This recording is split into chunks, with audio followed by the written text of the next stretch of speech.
El Señor está en el corazón de todos ustedes. Proclamación del Santo Evangelio según San Lucas. El mismo día de la resurrección, iban dos de los discípulos hacia un pueblo llamado Emaús, situado a unos 11 kilómetros de Jerusalén, y comentaban todo lo que había sucedido. Mientras conversaban y discutían, Jesús se les acercó y comenzó a caminar con ellos, pero los ojos de los dos discípulos estaban velados y no lo reconocieron. Él les preguntó: ¿de qué cosas vienen hablando tan llenos de tristeza? Uno de ellos, llamado Cleofás, le respondió: ¿eres tú el único forastero que no sabe lo que ha sucedido estos días en Jerusalén? Él les preguntó: ¿qué cosa? Ellos le respondieron: lo de Jesús el Nazareno, que era un profeta poderoso en obras y palabras ante Dios y ante todo el pueblo. Cómo los sumos sacerdotes y nuestros jefes lo entregaron para que lo condenaran a muerte y lo crucificaron.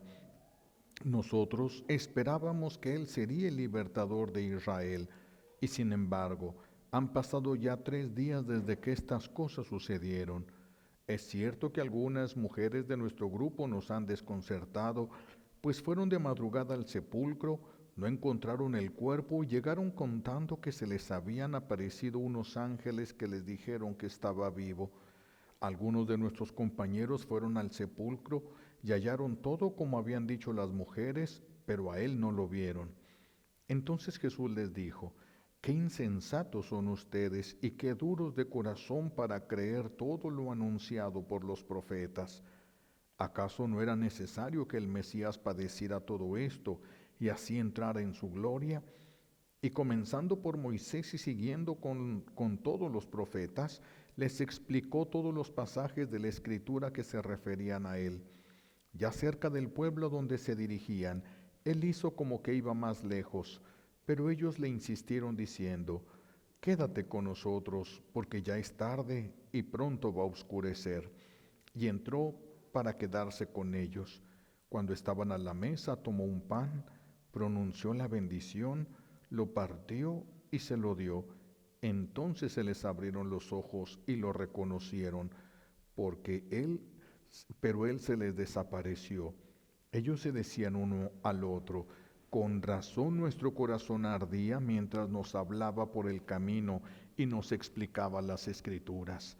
Se levantaron inmediatamente y regresaron a Jerusalén, donde encontraron reunidos a los 11 con sus compañeros, los cuales les dijeron: de veras ha resucitado el Señor y se le ha aparecido a Simón.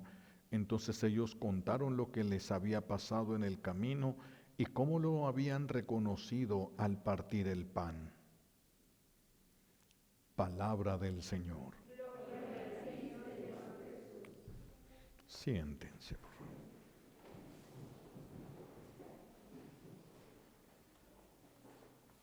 Gracias.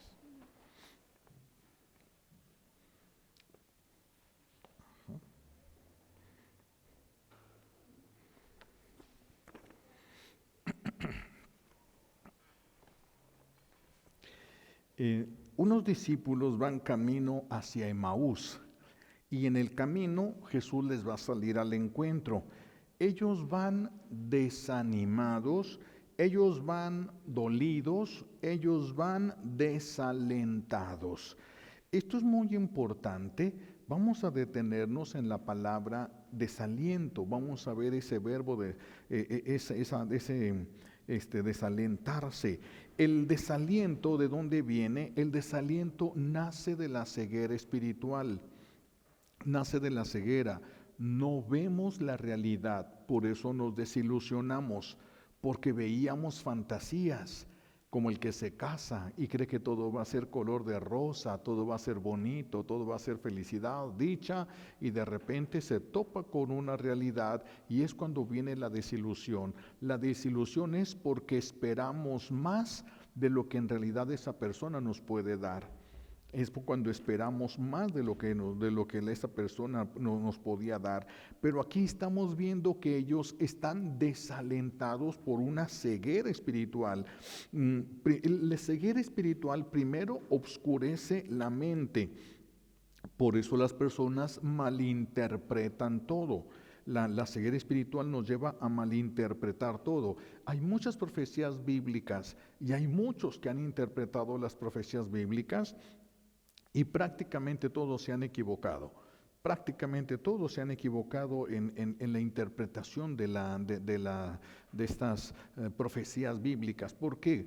Porque una palabra profética tiene la profundidad que Dios le da, no la que nosotros creamos que tiene. Es la que Dios le da cuando la pronuncia. Así de que nosotros podemos hablar sobre una palabra profética, pero no conocemos la profundidad de eso. Eso solamente lo conoce Dios.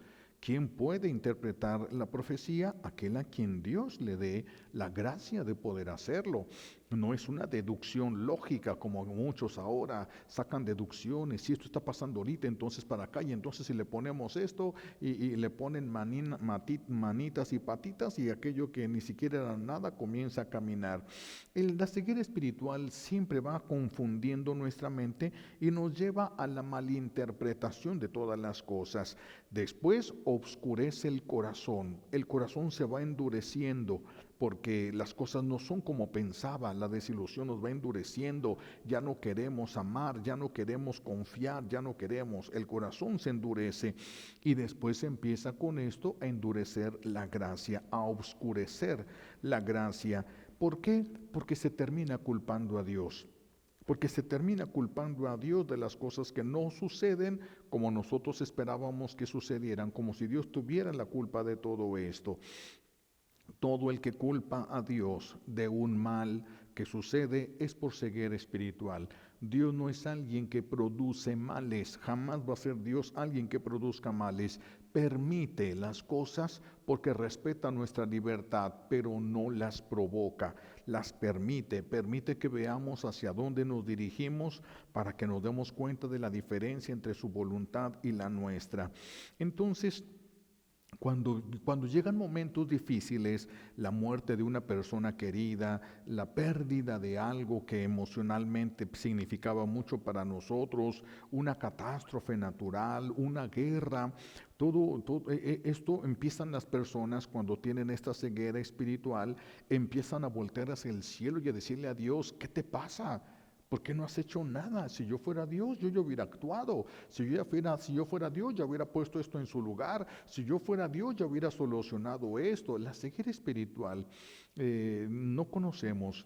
Miren, cuando hay una guerra, el primero que sufre las injusticias es la verdad. Es lo primero que sufre las injusticias. Pero nosotros, en base a la poca información que llegamos a tener, empezamos a decir nuestros pareceres. Y esto es lo que sucede. Ante cualquier cosa que resulta dolorosa, empezamos entonces a echarle la culpa a Dios. Este espíritu de ceguera espiritual se esconde detrás de una falsa piedad. La persona verdaderamente siente que es una persona piadosa. Yo rezo mucho, yo sí voy a misa, yo sí me confieso, yo sí. Entonces como que se va haciendo en una burbuja de cristal, una burbuja espiritual. Y entonces como que ya Dios tiene obligación de escuchar todas sus oraciones y Dios tiene que hacer todo lo que le pida, todo lo que a esa persona le parezca bien. Y a estas personas les gusta que los demás piensen que son piadosos, que rezan mucho, por eso les gusta orar delante de los demás. Tienen la necesidad del aplauso y del reconocimiento, de que les pongan un like, ¿verdad?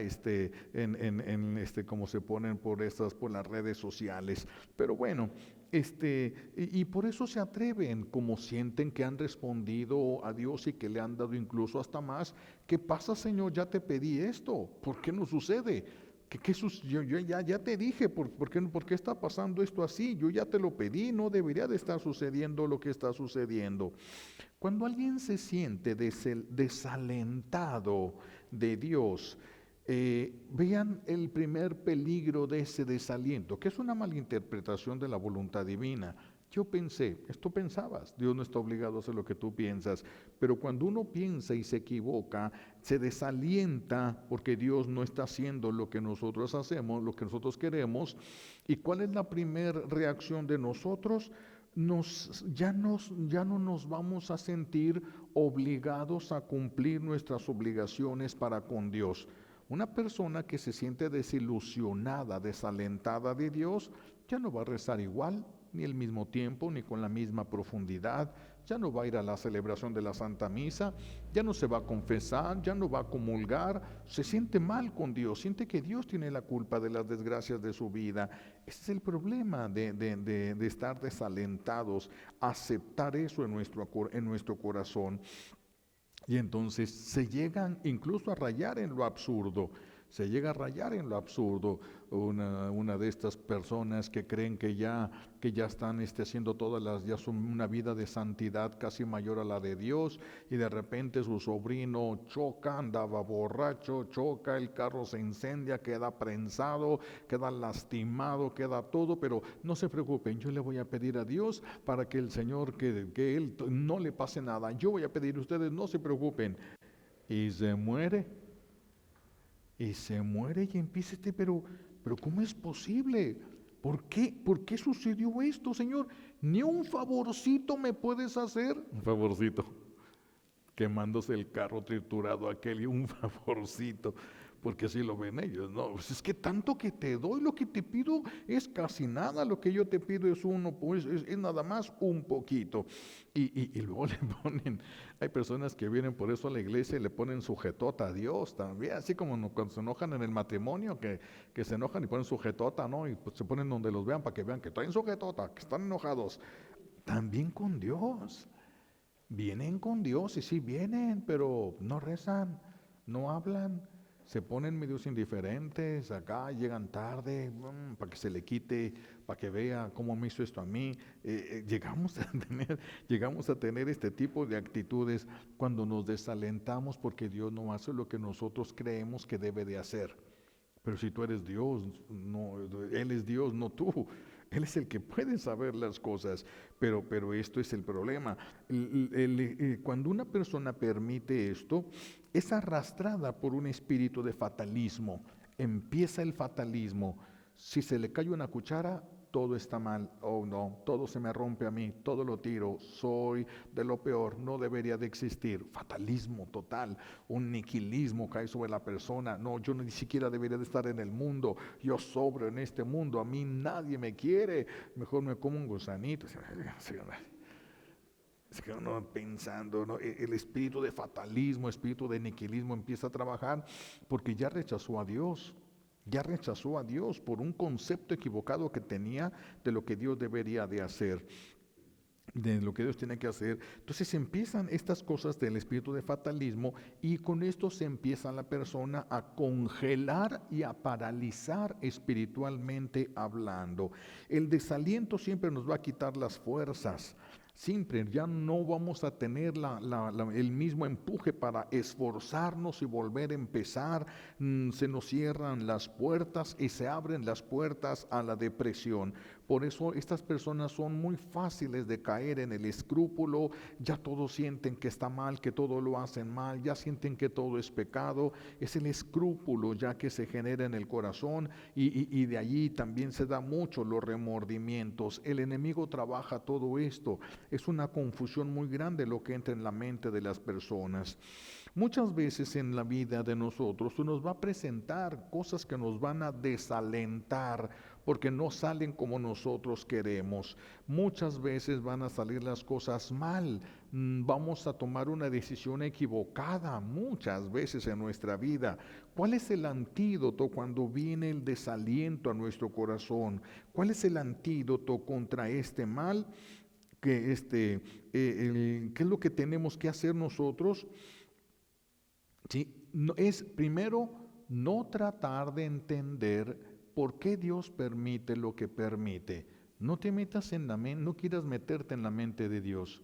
¿Por qué Dios permite lo que permite? Primero, no te metas en la mente de Dios. No puedes, no puedes. Es demasiado grande. Nosotros a veces pensamos que conocemos a Dios, pero nos pasaría lo mismo que si pudiéramos llegar al sol. Si pudiésemos agarrar una nave y empezáramos a acercarnos al sol, ¿qué es lo que pasaría?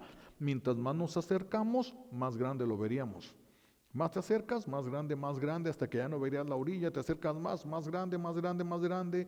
No puedes, o sea, no nos alcanzaría a nosotros para conocer a Dios. Esto no nos alcanzaría. Por eso, el primer antídoto es evitar, en tratar de entender por qué permite Dios lo que permite. Por eso se nos presenta hoy como ejemplo a los discípulos de Emaús. Fíjense los discípulos de Emaús. Jesús mismo, qué mejor maestro que Jesús, con toda la paciencia y la pedagogía, la mejor pedagogía del mundo, de una pedagogía divina, les empieza a explicar mientras iban caminando, 20 kilómetros aproximadamente caminaron junto con Jesús, y Jesús les iba hablando a ellos, empezando desde Moisés, todas las profecías que hablaban de él, y por qué tenía que pasar lo que pasó, por qué tenía que morir en la cruz, todo se los fue explicando. ¿Entendieron? No. ¿Qué es lo que dicen ellos? Cuando partió el pan, no es la Eucaristía, porque no, los discípulos esos no estaban el Jueves Santo, no estamos hablando de la Eucaristía, pero cuando comían con Jesús, Jesús partía el pan, bendecía y lo repartía. Cuando hace el mismo gesto, lo reconocen, allí es donde lo reconocen. Pero les explicó y no les entendió. Por eso no se trata de querer entender, porque aunque Dios te explique, no siempre podemos entender nosotros las cosas. El primer paso es dejar a Dios ser Dios, no querer entender, porque muchas cosas van más allá de nuestra pobre comprensión, mucho más allá. Lo vemos aquí con estos discípulos donde Jesús les explica, ellos después van a decir, con razón nuestro corazón ardía, y ni así, fíjense, lo reconocieron. Su corazón ardía cuando iba hablando Jesús, y ni así lo reconocieron. Ni así lo pudieron reconocer. Entonces no se trata de comprender, yo tengo que comprender esto. No se trata de comprender. El antídoto simplemente es hacer lo que ya sabes que es la voluntad de Dios que hagas. Ese es el antídoto contra el desaliento. Haz lo que ya sabes que Dios quiere que tú hagas. Y estamos hablando de las obligaciones básicas que se llaman las obligaciones de Estado. Obligaciones como sacerdote yo tengo de confesar, de celebrar misa, bautizar, son mis obligaciones de Estado. Las obligaciones de Estado de un casado, de una mujer casada son diferentes. Ya esas obligaciones que todos conocemos que cada quien tiene de suyo, obligaciones que tenemos en nuestro trabajo, obligaciones que tenemos en la pastoral, en la parroquia, ya tenemos ciertas obligaciones. Haz lo que tienes que hacer. Haz lo que tienes que hacer, no le estés dando vueltas a aquello que va más allá de ti, menos cuando te sientes golpeado porque tú malinterpretaste las cosas, porque tú pensaste que Dios iba a hacer o Dios podía lo que tal vez Dios no pensaba hacer. Entonces, cuando vienen esos golpes, ¿qué es lo que tenemos que hacer? Seguir haciendo lo que nos corresponde hacer, porque si nos metemos en el dolor, vamos a caer en el terreno del enemigo de Dios y nos despedaza. ¿Qué es lo que hay que hacer? Tú no eres Dios, tú no tienes el control de las personas que te rodean, tú no eres Dios. ¿Tú qué puedes hacer? Haz lo que humanamente posible. ¿Qué? Haz la voluntad de Dios. Eso a ti te va a dar paz, eso a ti te va a dar luz. No significa vas a entender todo.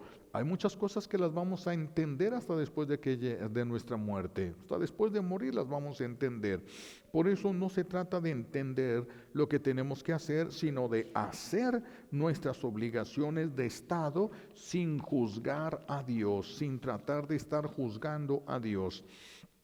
Estos discípulos fue lo que hicieron. No entendieron que era Jesús, no lo reconocieron a Jesús, pero había una ley en medio del pueblo de Israel. Todo aquel que venga, todos los forasteros, todo peregrino que venga, dale hospedaje. No le niegues el hospedaje a nadie que lo necesite. Ellos hacen lo que es la tradición y la ley. No te vayas, mira, ya está oscureciendo. En la oscuridad pues hay más peligros. Quédate con nosotros que está oscureciendo, porque Jesús hizo como que se iba a ir de largo, no iba a entrar al camino que ya iba hacia el pueblo de Emaús. Y ellos, dice la palabra de Dios, le insisten que se quede a hospedarse con ellos. Es cuando ellos hacen la voluntad de Dios. Y al hacer la voluntad de Dios es cuando descubren que es Jesús. Y en ese momento que lo descubren, se desaparece el Señor. Se desaparece. Han de haber sentido muy mal el haberlo tenido tan cerca y no haberle dado un abrazo, haberlo tenido tan cerca y no haberle dado tantas cosas que hubieran querido hacer, pero pues no lo pudieron reconocer. Pero ellos le insistieron, quédate con nosotros porque está empezando a oscurecer. Es una oración que nosotros tenemos que decirle también a nuestro buen Dios. Quédate con nosotros, Jesús, porque está cayendo la noche de la fe. Se está perdiendo la fe en estos tiempos que nos ha vivido. Es una noche muy oscura la que se está viniendo encima, tan oscura que no nos permite reconocernos como hermanos, que no nos permite reconocernos a nosotros mismos. ¿Quién soy? Delante de Dios, no delante de mí, ni delante de los que me rodean. ¿Quién soy delante de Dios? ¿Quién soy? Hay gente que tiene tan poco sentido de valor de sí misma que depende del aplauso de los demás, depende de la aprobación de los demás. Y cuando no se puede tener la aprobación de las personas que lo rodean, se van atrás de las redes sociales para buscar la aceptación a través de las redes sociales. Habla de un vacío existencial muy grande, la necesidad de los likes, la necesidad de que te digan que están bien, que alguien ponga una notita debajo de tu fotografía, qué bonito, aplausos, y ya son tomados en cuenta, pero es porque hay un vacío existencial muy grande en la persona. Por eso quédate con nosotros, Jesús, porque está llegando una oscuridad muy grande a nuestras mentes, a nuestros corazones, a nuestras vidas. Quédate, ya no nos estamos reconociendo como hermanos, ya no estamos reconociendo a nuestro prójimo como hermano. Y si yo no reconozco al prójimo, primero yo tengo que reconocer a Dios como mi Padre. Y si yo reconozco a Dios como mi Padre y reconozco a Dios como tu Padre, somos hermanos. Pero si yo no reconozco a Dios como Padre, pues ¿dónde vamos a quedar emparentados nosotros? Por eso es tan importante la fe. Sin la fe no somos hermanos, y si no somos hermanos, agárrate, porque si te descuidas así te va a ir conmigo. Por eso las guerras, por eso la violencia, por eso los secuestros, por eso las extorsiones, todo. ¿Por qué? Porque no nos vemos como hermanos, y si no nos vemos como hermanos significa que no estamos viendo a Dios como Padre. No lo estamos viendo, esa es la oscuridad en la que estamos cayendo. ¿Quién nos puede sacar de esa oscuridad? El que es la verdad. Jesús no solamente dice la verdad, Él es la verdad. Si te equivocas y eso me desanima a mí, me va a poner en riesgo. Si yo dejo que el desaliento vaya entrando en mi corazón, la desilusión vaya entrando en mi corazón, voy a correr el riesgo de olvidar que eres mi hermano y terminar buscando una venganza. Cuidado con el desaliento, cuidado con el desánimo, no podemos dejarlo. No podemos evitar encontrarnos con Él, pero no podemos permitirle que entre y que se quede en nosotros, porque va a surgir su efecto. Es un veneno que tarde o temprano nos va a hacer actuar. Estas guerras de las que se hablan, todas estas muertes violentas que ya son el pan de cada día, que ya casi nadie se asombra. Los únicos que se espantan son los que estaban cerquita y oyeron los balazos. Los demás ya se acostumbraron a ver 5, 10, 15 muertos todos los días, violencia por doquier. ¿Esto de qué habla? Una ausencia de Dios. No es una ausencia de Dios en nuestras vidas, como el enemigo de Dios quiere que lo veamos. No es una ausencia de Dios. Esto es la prueba de que no estamos creciendo en el amor a Dios. Y por eso no nos vemos como hermanos. Tan no nos vemos como hermanos que una persona hace algo malo porque no ve al otro como hermano y tampoco nosotros lo reconocemos. Hizo algo malo, que se pudra, que lo maten, que lo agarren a palazos, que lo encierren como un perro. Nadie se trata como hermano. Y quiere decir que no, ¿qué acaso no es el mismo Dios, el Padre de todos? Cuando perdemos esa perspectiva, entonces es cuando nos volvemos enemigos los unos de los otros, porque dejamos de ser hermanos. ¿Cuándo? Cuando dejamos de crecer en el amor a Dios, cuando dejamos de crecer en el amor a Dios. Te amo, dice San Juan, porque Dios me amó. Por eso te amo, porque Dios me amó. Si Dios no me hubiera amado, yo no tengo amor para darte. Yo te amo porque Dios me ha amado a mí. Entonces, primer paso es Dios. Tenemos que trabajar en la fe y el amor a Dios en nuestro corazón, que vaya creciendo el amor de Dios en nuestros corazones. Si no lo hago crecer en mí y no lo hago crecer en los que me rodean, pues entonces la violencia va a continuar. Esa violencia va a continuar. Es necesario que empecemos a trabajar todos en cómo hacer crecer en nuestro corazón el amor de Dios. ¿Y cómo se hace para crecer en el amor a Dios? Conócelo. Nadie puede conocer a Dios y no amarlo. Es imposible. El que conoce a Dios lo ama y el que no lo conoce pues no lo puede amar, porque nadie puede amar lo que no conoce. Hay que empezar a conocer a Dios. Hay que empezar a conocer a Dios. Para esto hay que detener nuestra loca carrera. Necesitamos frenar nuestra carrera y darle un tiempo a Dios. Imagínense si alguien toma su automóvil, le está echando gasolina porque va a atravesar todo el desierto y se acerca una persona y le dice, oye, traes un clavo en la llanta, no tengo tiempo de detenerme, no tengo tiempo, voy ahorita a las playas a mis vacaciones, no tengo tiempo de detenerme. Pues te vas a quedar. Imagínense, dice, no tengo tiempo, así de que ya nomás le echo gasolina y ya me voy. En el nombre sea del Señor, que el Señor me ayude. Pues ¿desde cuándo Dios quita clavos? Ahora lo quieren quitando clavos y cambiando llantas. Y si se poncha, se agüitan, se enojan, ya quieren ser intocables, quieren ser inmunes. ¿Cuándo Jesús prometió eso? Busquen en qué lugar Jesús dijo, el que me siga, ni siquiera se le van a ponchar las llantas del carro. ¿Cuándo dijo eso? ¿Cuándo dijo eso? El que me siga va a adelgazar mientras come hamburguesas. ¿Cuándo dijo eso? Es que no lo dijo. Pero si Dios quiere, no es que no se trata de eso. Por eso primero haz la voluntad de Dios, porque haciendo la voluntad de Dios lo vas a conocer verdaderamente y no vas a esperar de Dios lo que Dios nunca prometió y nunca te va a desanimar Dios. Porque vas a caminar por cosas más grandes todavía, más grandiosas, verdaderas, no las cosas que uno se imagina nada más, lo que uno quisiera a veces encontrar, lo que uno se hace ilusiones de lo que va a encontrar. Muchas veces nos hemos hecho ilusiones de niños, ¿verdad? Y nos hemos desilusionado. Muchas veces pasó en Navidad. ¿Cuántas veces te ilusionabas y esperabas tu bicicleta? Y pues cuál bicicleta, ni a patines llegabas, ¿verdad? Y se desanima uno. ¿Y de qué te desanimabas? Pues es para lo que les alcanzó a tus papás, no es falta de amor, es lo que había. También así es con Dios. A Dios no es que le falte poder y que le falte amor. Hay cosas que Él nos va a dejar que nos topemos para que nos demos cuenta quién somos nosotros y quién es Él. Que eso solamente es así.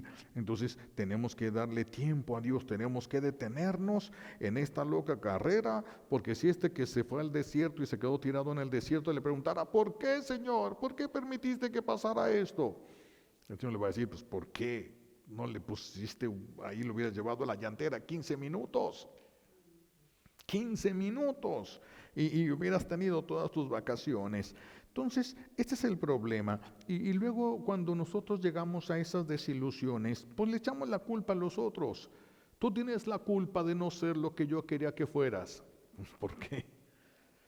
Eso, ¿se imaginas cuántas veces ha pasado en el matrimonio? Tú tienes la culpa de que yo no sea feliz. ¿Por qué? Porque tú no eres lo que yo quería que tú fueras. Y eso se lo aplican a Dios. Los desalentados se lo aplican a Dios, también le echan la culpa a Él de todo esto. Esos son los peligros del desaliento. Sí, podemos llegar a perder el cielo porque despreciamos a Dios, porque nos rebelamos contra Dios, porque estamos contra Dios. ¿sí? Solo porque Dios no hizo lo que a nosotros nos tocaba hacer. Es que Dios no es papi, Dios es padre y tenemos que aprender eso. Dios es padre y lo que tú no puedas, Él te va a ayudar, pero lo que sí puedas, no. No porque te hace inútil. El día que Dios haga lo que tú sí puedes, te hace inútil. Te hace un junior, te vas a ir a una tirada en la cama recibiendo todo gratis. Tienes que conocer el mundo, tienes que saber lo que cuestan las cosas, tienes que tener ambición, ¿verdad? De superación en la vida. Todo eso sirve, pero también en las cosas de Dios, porque si no conoces a Dios, esto lo último no te va a servir absolutamente para nada, absolutamente para nada. Y fíjense lo peor del desaliento. Si a este que se quedó en el desierto, Dios mueve un corazón y uno que iba en una grúa se equivoca y se cambia de camino y llega con él sin que le hubiera hablado porque ni teléfono había y la grúa lo sube. ¿Ustedes creen que le va a dar gracias a Dios? No, ya está desalentado. Todo lo demás que Dios haga no sirve de nada, ni gracias le va a dar, ni gracias le va a dar. Cuando sus hijos no recibieron de ustedes lo que ellos querían, lo demás que les dieron no les sirvió de nada. Eso ha pasado siempre con el ser humano. Tristemente, eso ha pasado siempre. Por eso no debemos dejarnos alcanzar por el desánimo. No pasó algo que yo no quería que pasara y que pensé que nunca iba a suceder y que yo no entiendo todas las cosas ni tengo por qué entender todas las cosas. Lo que a mí me toca hacer es hacer la voluntad de Dios. Y ahí voy a recibir la paz que necesito, no la comprensión total, la paz que necesito. ¿Los discípulos de Maús supieron todo? No, solo supieron que ya resucitó. ¿Dónde está? No sabían. ¿A quién más se le apareció? No sabían. ¿Se va a volver a aparecer? No sabían. ¿Qué iba a hacer después? No sabían. ¿Cuándo se iba a ir? No sabían. No supieron gran cosa, pero supieron que había resucitado. Entonces nosotros vamos a llegar a saber lo que ocupamos saber, pero no necesitas saber todo, no necesitas comprenderlo todo. Todo lo que esté de acuerdo a tu misión, sí. Lo que no esté de acuerdo a la misión que Dios te ha encomendado, pues no. Así de que nuestro trabajo es no dejarnos alcanzar por el desaliento, porque muchas personas nos van a desalentar. Cada vez que oigan que alguien diga, ¿cómo ves? ¿Quién lo iba a pensar? Mira nada más lo que hicieron, ya le salió el cobre. Significó que tú pensabas que era oro. Tú pensabas. Esa persona no era oro. Tú pensabas.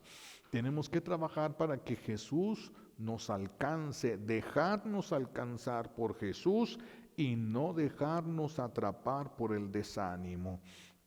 Razones para desanimarnos puede ser que nos sobren, la traición de un amigo, hay muchísimas cosas que nos pueden llevar al desánimo. Cuando llegue, solamente hazlo a un lado y haz la voluntad de Dios. Lo que te toca hacer, lo mejor que puedas hacerlo, y el Señor te sacará adelante, te sacará adelante.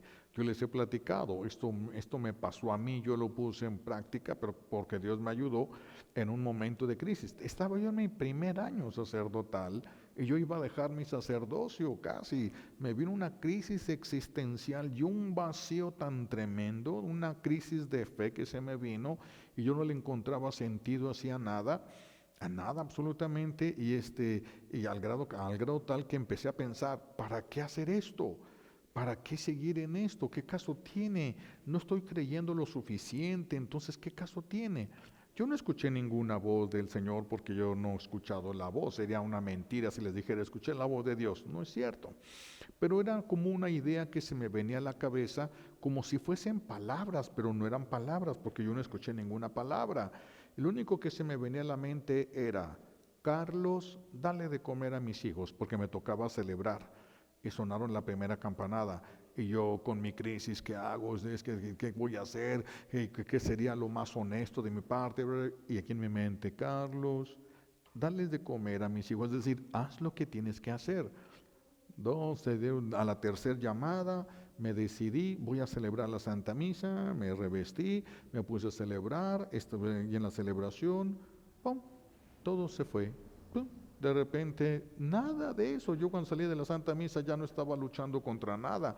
Hay algunos que haciendo la voluntad de Dios inmediatamente va a suceder. Y hay otros que haciendo la voluntad de Dios, y haciendo la voluntad de Dios, y haciendo la voluntad de Dios, va a pasar más tiempo para que pueda realizarse eso. En algunos casos sí y en algunos casos no. ¿De quién depende? Depende de Dios. Entonces nosotros ni siquiera nos tenemos que preocupar. Nosotros ni siquiera nos tenemos que preocupar. No dejes que el desánimo te alcance, y no eches a volar la imaginación. No, si te desilusionas es porque tú esperabas más, no es porque Dios te había ofrecido más, tú estabas esperando más. Bueno, suelta todo, haz la voluntad de Dios. Y un día todo se pondrá en el lugar en el que tiene que estar. Vamos a pedirle a Dios, Padre, nos concede esta gracia de no caer en el desaliento y de sí dejarnos alcanzar por la gracia de Él. Se lo pedimos a Dios, Padre, como un regalo de esta Santa Misa, por los méritos de Jesucristo en la cruz y por la poderosa intercesión de la Santísima Virgen María al pie de la cruz. Alabado sea Jesucristo. Vamos a expresar juntos, como es octava de Pascua, vamos a ponernos de pie y vamos a expresar